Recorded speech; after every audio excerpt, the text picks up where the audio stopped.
یہاں پہ چچا عباس سے دعا کروائی گئی کہ رسول اللہ سے کروائی گئی؟ کسی صحابی نے رسول اللہ کے جانے کے بعد رسول اللہ کے وسیلے سے ذریعے سے دعا کروائی ہو؟ نہیں، ثابت ہی نہیں۔ وسیلے کی وہ قسمیں جو شریعت سے ثابت ہیں وہ یہی تین ہیں، یہی دباچہ ہے۔ اور یہ بات میں اپنی طرف سے نہیں کہہ رہا، یہ قرآن پاک کی دو آیات ہیں جو آپ کو یاد کرنی چاہیے۔ سورۃ زمر آیت نمبر 3، والذین اتخذوا من دونہ اولیاء، قیامت تک یہ جو دباچہ شرک کا، یہ جو ابتدائیہ شرک کا، قیامت تک جو احباب اس کام میں ملوث ہوں گے، والذین اتخذوا من دونہ اولیاء، جو اللہ کے علاوہ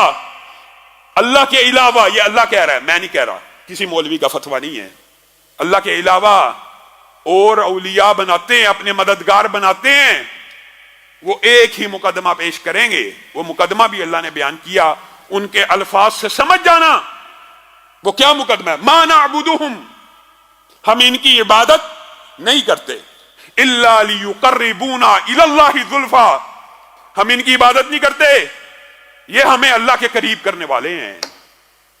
اللہ تعالیٰ نے وسیلے کی ساری قسموں کے اوپر جو غیر شرعی ہے کیسا کڑایا چڑھا ہے، کیسا رد کیا ہے۔ والذین اتخذوا من دونہ اولیاء، جو اللہ کے علاوہ مددگار پکڑتے ہیں وہ یہ کہیں گے ہم ان کی عبادت نہیں کرتے، ما نعبدہم الا لیقربونا الی اللہ زلفیٰ، یہ ہمیں ہمارے رب کے قریب کرنے والے ہیں۔ یہی کفار مکہ کا مقدمہ تھا۔ یہ جو نیک لوگوں کے ہم نے بت بنائے ہوئے ہیں، تمثیلیں بنائی ہوئی ہیں، ہم ان بتوں کی عبادت نہیں کرتے، ان کے پیچھے جو شخصیات ہیں وہ اللہ کی مقرب ہیں، ان کے ذریعے ہم اللہ کے قریب ہوتے ہیں۔ اور لوگوں کیا ہو گیا، مجرد مٹی کی بھی کبھی پوجا ہوئی ہے؟ بعض لوگ جو مجرد مٹی کی بھی پوجا کرتے ہیں اس کی بھی ہسٹری ہوتی ہے، یہ کربلا کی مٹی ہے، یہ فلاں کی مٹی ہے، اس کے پیچھے بھی ایک داستان ہوتی ہے۔ یہ جو بتوں کی پوجا ہوتی ہے، رام کا، فلاں کا، یہ شخصیات ہیں جن کے بت اور تمثیلیں بنائی گئی ہیں، ان کو نیک سمجھا جاتا ہے۔ اور قرآن پاک میں جتنے بھی بتوں کے نام مذکور ہیں، اور آپ کے علم میں یہ بات ہونی چاہیے کہ لات، منات وغیرہ یہ سارے کے سارے، حتیٰ کہ صحیح حدیث میں آتا ہے حاجیوں کو ستو گول کے پلایا کرتا تھا، چلا گیا اس کی تمثیل بنا لی، اس کو بھی ولی اللہ مان کے اس کے ذریعے عبادات کا دھندا شروع کر دیا۔ بنیادی طور پہ بات یہ ہے وَيَعْبُدُونَ مِن دُونِ اللَّهِ مَا لَا يَضُرُّهُمْ وَلَا يَنْفَعُهُمْ، یہ عبادت کرتے ہیں ان کی جو نہ نفع دے سکتے ہیں نہ نقصان۔ یہ جی آیتیں صرف جی بتوں کے بارے میں ہیں۔ وَيَقُولُونَ هَؤُلَاءِ شُفَعَاؤُنَا، یہ ہمارے سفارشی ہیں عند اللہ، اللہ کے ہاں۔ عبادت اللہ تعالیٰ اسی کو عبادت کہہ رہے ہیں، وَيَعْبُدُونَ، اور وہ عبادت کرتے ہیں اللہ کے علاوہ ان کی جو نہ نفع پہنچا سکتے ہیں نہ نقصان پہنچا سکتے ہیں، اور مقدمہ یہ پیش کرتے ہیں یہ ہمارے سفارشی ہیں۔ اور اللہ تعالیٰ کہتا ہے قیامت کے دن یہ سارے کے سارے سفارشی ان کی اس عبادت کا بھی انکار کریں گے اور ان کی اس پکار کا بھی انکار کریں گے۔ اگر تو یہ آیتیں صرف بتوں کے بارے میں ہیں تو کیا بت قیامت کے دن انکار کریں گے؟ ایسی بات نہیں ہے۔ انسانوں کی پوجا ہوتی ہے، انسانوں کی پرستش ہوتی ہے۔ عیسیٰ کو ابن اللہ کہہ دیا، کہا کہ نہیں؟ ایمانداری سے بتائیے عیسائیوں نے 3 کا تیسرا کہا ہے کہ نہیں کہا؟ آپ کو کس نے مغالطہ ڈالا؟ جی ہوتی ہی نہیں، ہوتی ہے، آپ کے معاشرے میں بھی ہوتی ہے۔ اللہ تعالی ہم سب کو محفوظ رکھے۔ اور یہ بات بھی یاد رکھ لیجئے، خانہ کعبہ کو سجدہ کرتے ہیں، پتھر ہیں جی، آپ بھی پتھر کو سجدہ کرتے ہیں۔ کوئی مسلمان خانہ کعبہ کے پتھروں کو، اس کے کپڑے کو سجدہ نہیں کرتا۔ خانہ کعبہ کو سجدہ کرنا آپ کا یہ صرف ایک آرگیومنٹ ہے، صرف آپ ایک دلیل پیش کرتے ہیں۔ پوری دنیا کے مسلمانوں کے لیے خانہ کعبہ قبلہ ہے۔ کیا ہے؟ قبلہ، جہت ہے۔ خانہ کعبہ کی طرف منہ کر کے جب ہم سجدہ کر رہے ہوتے ہیں، وہ سجدہ بھی ہم اس پتھر کو نہیں بلکہ اللہ رب العزت کو کر رہے ہوتے ہیں۔ آپ کو کس نے مغالطہ ڈال دیا؟ جی وہ پتھر کے اوپر چادر پڑی ہوتی ہے، وہاں منہ کر کے آپ سجدہ کرتے ہیں، وہاں پہ بھی سجدہ رب تعالیٰ کو ہو رہا ہوتا ہے. صحیح حدیث کے الفاظ ہیں, جو بندہ قبلہ روح ہو کر رب کو سجدہ کرتا ہے سر تو اس کا زمین پہ ہوتا ہے, لیکن حقیقت میں وہ سر اللہ اتنا بلند کر دیتا ہے کہ رب کے قدموں میں آ جاتا ہے. آپ بتائیے آپ کو کس نے مغالطہ ڈال دیا؟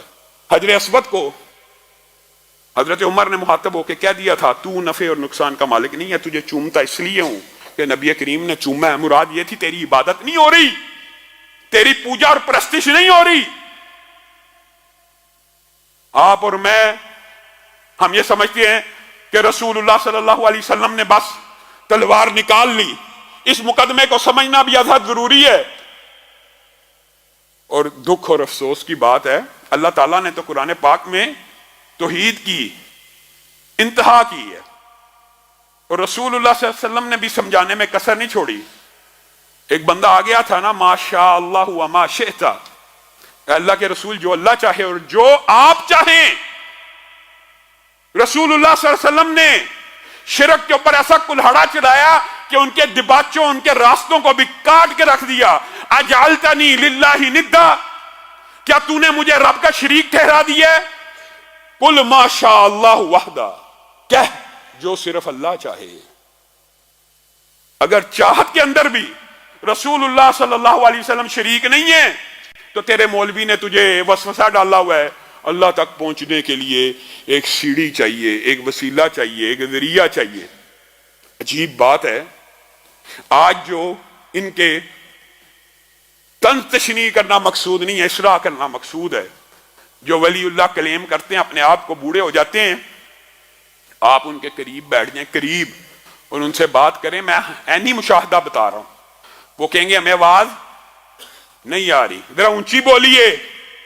زندگی میں تو سامنے بیٹھے ہوئے کی آواز نہیں آ رہی, لیکن یہی پیر صاحب, فقیر صاحب, ولی صاحب قبر میں جائیں گے, پھر پوری دنیا میں سے جو مرید پکارے گا براہ راست سننا شروع کر دیں گے.